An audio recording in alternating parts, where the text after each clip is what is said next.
Ladies and gentlemen, welcome back to the channel. Today we're going to move back into Celtic discussion. It's been a couple of days since a video, I know, I'm sorry. Celtic podcast, the Celtic Defense will be back over the next few days as well. We missed one this week, I know, don't worry, it's not stopping, not again. And also the Celtic career mode will be back as well when I have the time to record, been rather busy. But now I'm here and I can make a video today. I want to make a video discussing the defensive situation at Celtic. I've discussed it before, not really a video dedicated to it, but it is clear and it's evident, and it seems like there is no luck with Celtic right now, and it seems like, you know, the higher power above, if there is one, has looked down on Celtic and cursed us, because really it just gets worse and worse as days go by, the defensive situations at Celtic, and it shows no sign of slowing down, and even today against Partick Thistle, problems are evident. Injuries seem to come here, there. We're touch and go with fitness. It just isn't going our way at any point. At any time, it seems to be going our way. And it seems like problems are just going to keep throwing themselves apart. How did we get into this situation where our defence is just so shite? Like, it seems like there was a point last season where we looked at our defence, we looked at our team and went, damn, it's good. Don't feel like we need many improvements. And it was at that point, you know, we went into the summer transfer window and I looked at the team and I went, who can you honestly throw out the team? Who can you honestly replace? Obviously, replacements were always going to happen and stuff, and we're always going to make signings. But there was, you know, you look at the team after that invincible season and you think to yourself, none of these players deserve to be replaced. None of these players deserve to be criticised heavily or thrown out for anything because they've had such a good season. But then this year, as good as the season's still been, because I'm going to stand back and defend the team. Yes, we've lost twice. Yes, we've played poor at points, but I'm still going to defend the team. We're in all three domestic competitions with European football. I'm not going to get into that, but you look at the defence and the difference is unbelievable at what's happened. And injuries certainly haven't helped. One thing that I'm still questioning is why we loaned out Eric Sviatchenko, because it's now getting to times like this. We're playing Zenit this Thursday, and after the performance today against Partick Thistle, where we conceded two sloppy goals we shouldn't have conceded, especially the first one, Jozo Siminovic, like, I mean, what are you doing? Like, what the hell is that? You know, you're genuinely sitting there, you're questioning it, whether or not he's quality, whether or not he's genuinely good enough to play in Europa League football. He's passing the ball right to Partick Thistle. Now, what's going to happen under the pressure of a European night against a team like Zenit St Petersburg, you don't want to imagine. And you need these big performances to be pulled out of the bag for games like this on Thursday. But the question is, can they pull out these big performances on Thursday? The defence, from top to bottom right now, does not feel secure in any way. The only player who I feel positively happy about and confident in going out of games is Kieran Tierney.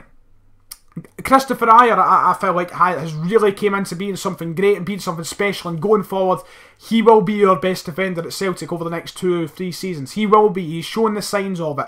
But he's still got that, you know, that bit in him that you want to say, geez, oh, you sit back and you really do sit and evaluate whether or not he's actually good enough at this current moment for a game as big as Zenit St Petersburg. Yes, he is cop for these domestic games, but against Zenit I'm so worried.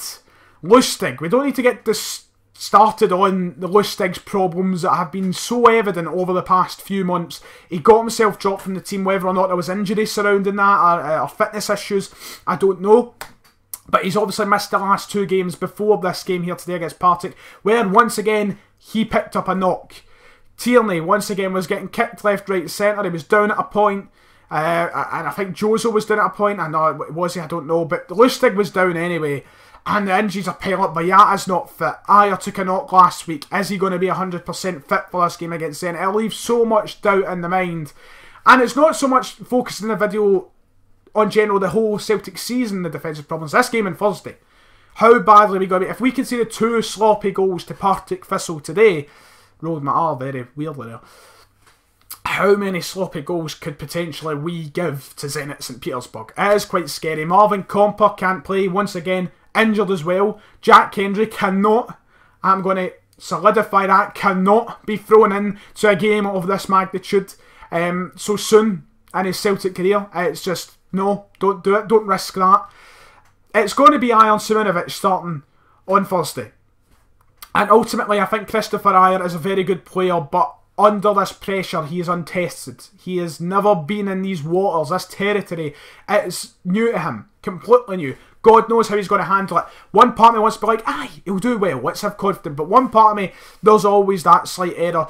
Efe Ambrose against Fenerbahce is what comes to mind. You know, that could easily happen to anyone. It happened to Jozo Siminovic today. That mistake he made when there was no pressure on him. He's playing against a team, you know, so below us in the league. All he had to do was simply knock it back to De Vries, and he doesn't. One of the simplest things. And then Lustig, he just can't close down a man properly, and he's going to be playing it right back on Thursday. There is genuine worry in my mind for the damage that Zenit could do, because I just ultimately do not want embarrassed. That's basically the main takeaway from this. I just don't want embarrassed. And it's going to be even worse away from home if Boyata's not fit again. And even at that, Boyata is still... You know, this defence is looking relatively... And you look at Dundee, who managed to land someone like Stephen Cocker, and think, well, surely we can land someone in a transfer window, January, summer, that is of great quality for Celtic's level. That would do a lot of good if Cocker is willing to go to Dundee. Cocker was linked with us. Would he have done us good? Probably so. I don't think he would have been a massive step above the likes of Siminovic and Boyata, just genuinely because of how much football he's missed over the past 2 years. But if they are signing him, surely Celtic can spend at least, you know, a little bit of money, £3-4 million, on bringing in a young or experienced centre-back who has got European quality.